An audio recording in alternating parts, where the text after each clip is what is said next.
Assalamualaikum warahmatullahi wabarakatuh. A'udzubillah bismillah alhamdulillah. Salatu wassalamu ala rasulillah wa ala alihi wa ashabi wa mawalah. Wala haula wala quwata illa billah mabanda. Oke, sobat-sobatku semua, mudah-mudahan hari ini, malam ini, dan selanjutnya kita selalu diberi hidayah, inayah, rezeki yang berkah ya oleh Allah Subhanahu wa taala, dan yang sedang kesusahan ya, banyak hutang. Mudah-mudahan Allah senantiasa memberi jalan ya, agar semua permasalahan hidup kita diselesaikan oleh Allah Subhanahu wa taala. Dan ingat, jangan minta penyelesaian kepada siapapun, karena sifatnya manusia itu dhaif, butuh ya. Jadi mintalah pertolongan, mintalah hidayah, mintalah segalanya kepada Allah Subhanahu wa taala, dan mendekatlah kepadanya ya. Oke, sobat-sobatku semua, ini banyak pertanyaan tentang khodam ini. Udah 1 bulan lebih itu banyak sobat-sobat yang bertanya tentang khodam. Gimana ini? Sobat semua itu pendapatnya gimana itu? Apakah sama dengan pendapat saya atau tidak ya? Oke lah, saya jawab ya, agar sobat semua itu tidak tertipu ya, tidak buang-buang duit, tidak buang-buang umur untuk mengejar khodam ya. Jadi kalau boleh saya sarankan kepada sobat-sobat, ini yang mau aja ya, yang nggak mau juga apa-apa. Karena banyak yang tertipu tentang khodam ya. Jadi satu ya, saya sarankan kepada sobat semua itu jangan percaya kepada khodam, walaupun itu nyata. Karena apa? Sifatnya khodam itu menipu ya. Sifatnya khodam menipu. Jadi nggak usah mendewa-dewakan khodam. Nggak merdeka kita, biar kita bergerak merdeka ya. Jadi garis bawahi, jangan percaya kepada khodam ya. Karena apa, itu banyak sobat yang mau diminta apa itu, minta itu dicek khodamnya. Dicek khodamnya. Oke, itu yang pertama ya. Yang pertama saya sarankan sobat semua jangan percaya kepada khodam ya. Yang kedua, ingat,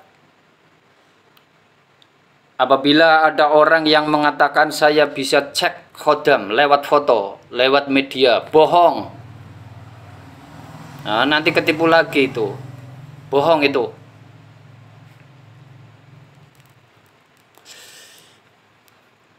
Terus mereka juga bertanya, Pak Ustadz, lah terus bagaimana cara mengecek khodam? Ya. Ingat, khodam itu bisa dicek dengan langsung bertemu kepada guru. Ya. Dan juga lewat video call kepada seorang guru ya. Itu pun walaupun sobat semua ada khodam, ketika dicek itu pun khodam manipulasi itu. Nggak merdeka kita. Intinya nggak usah mikirin khotam. Bodoh kita kalau mikirin khotam, ya.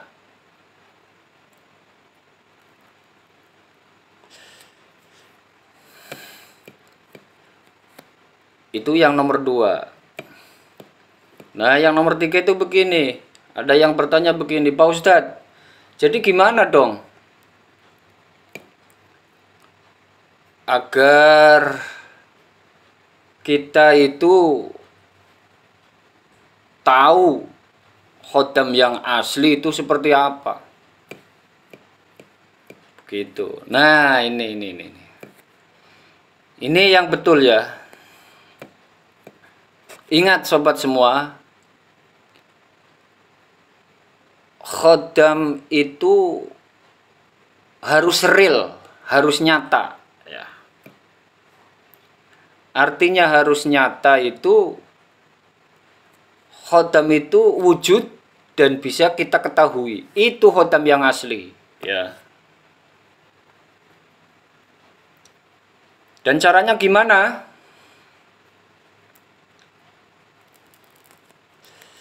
Caranya gimana agar kita tahu itu khotam yang asli? Nah, ini. Ini juga banyak yang ketipu ini. Ya. Jadi gini. Setiap amalan ya.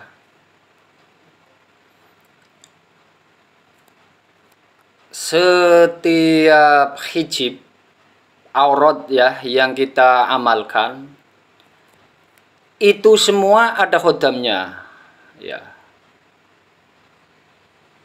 Jadi kalau kita berguru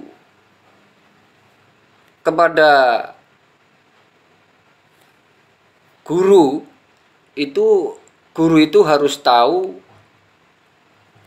cara memanggil khodamnya. Contoh gini ya, saya contohkan aja itu biar jelas ya. Contoh surat Al-Ikhlas, qul huwallahu ahad, Allahus somad. Al-ayah ya. Kalau kita mengamalkan itu,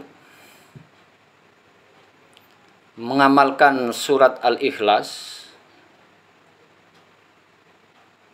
nah, itu kita harus cari guru yang tahu. Ya, yang tahu khodamnya itu siapa, namanya siapa, dan ada berapa, dan bagaimana cara memanggil khodam itu. Begitu.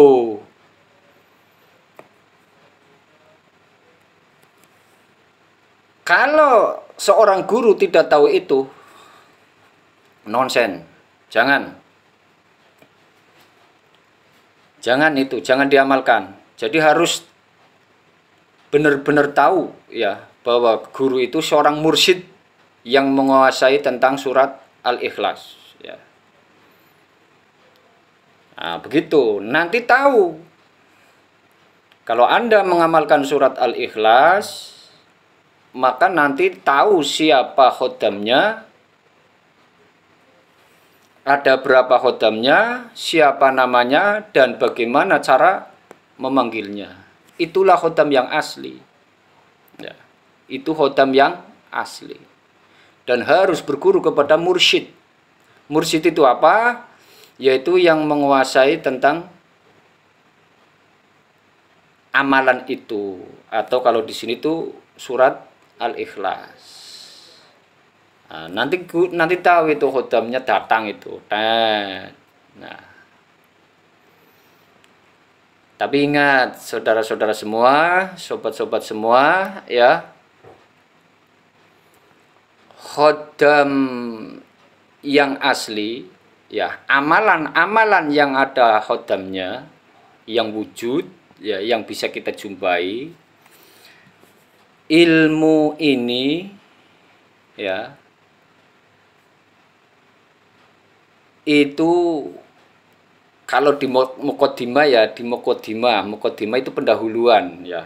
Pendahuluan ilmu-ilmu hikmah itu pasti ada pendahuluannya itu. Pendahuluannya itu biasanya begini. Ilmu ini adalah ilmunya para wali. Ya. Ilmunya para orang-orang soleh. Itu ada, itu pasti ada itu. Bahkan yang lebih awal itu mukodimah.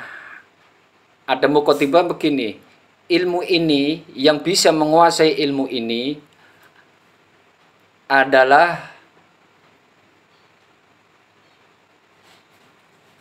para anbiya, ya, para sahabat, para ulama, para wali. Paling minim itu orang soleh. Nah, ini khotam-khotam yang asli itu seperti ini. Jadi kalau kita termasuk golongan orang soleh, pasti kita bisa menguasai khotam itu. Khotam sebuah amalan, ya. Pak Ustadz, kalau saya termasuk orang soleh apa enggak? Ini pertanyaannya nih. Ya dicoba aja itu, amalan itu. Kalau Anda bisa bertemu dengan khotam yang wujud, ya, yang nyata, itu berarti Anda termasuk orang-orang soleh. Tapi sebaliknya, kalau Anda sudah wiridan, sudah dzikir, sudah ngamalan, sudah tirakat, tapi nggak ketemu-ketemu, itu perlu, apa itu namanya, koreksi diri. Ya Allah, ini berarti saya belum termasuk orang-orang yang soleh. Begitu, ya. Karena yang kita harus garis bawahi, ya,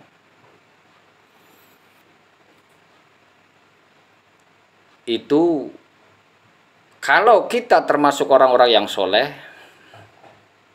berarti kita bisa bertemu dengan khotam yang wujud, yang asli, hadap-hadapan, berhadapan dengan Anda, ya.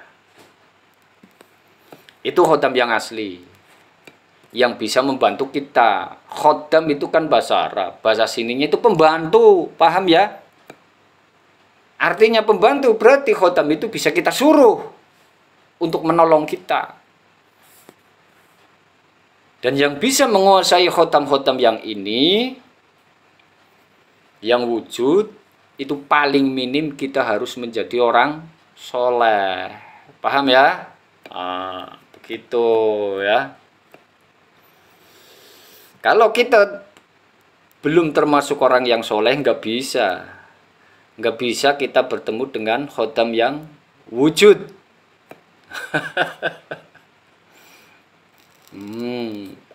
Begitu ya. Loh Pak Ustadz,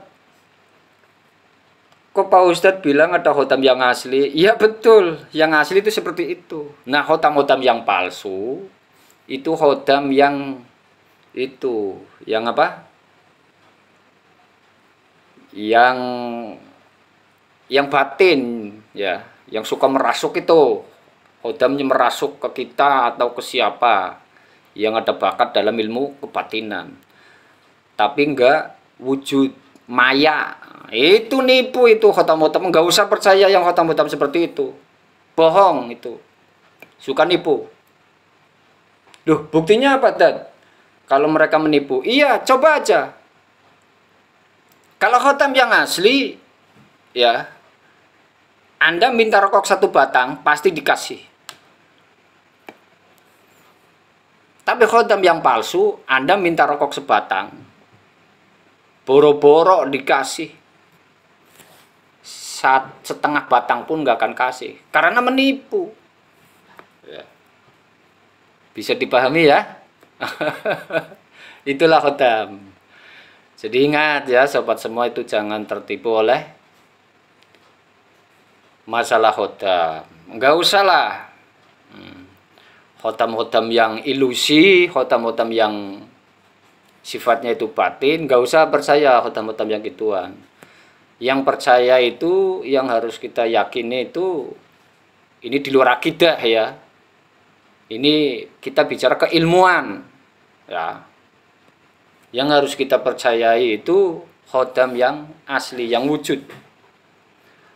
Dari hasil tirakat kita, amalan kita, pada suatu hizib atau suatu amalan atau suatu dzikir ya.